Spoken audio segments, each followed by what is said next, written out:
चरितं देवदेवस्य महादेवस्य पावनम् अपारं परमोदारं चतुर्वर्गस्य साधनम्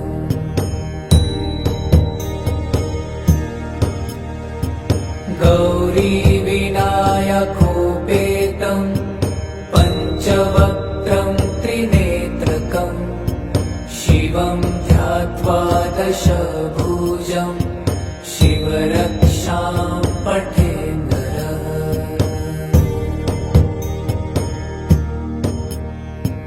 गङ्गाधरः शिरः पातु भालमर्धेन्दुशेखरः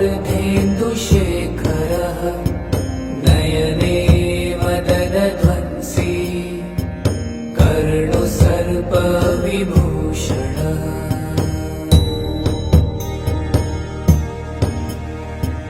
घ्राणं पातु पुरारतिर्मुखं पातु जगत्पतिः जिह्वां वागीश्वरः पातु कन्धरां शीतिकन्धरः।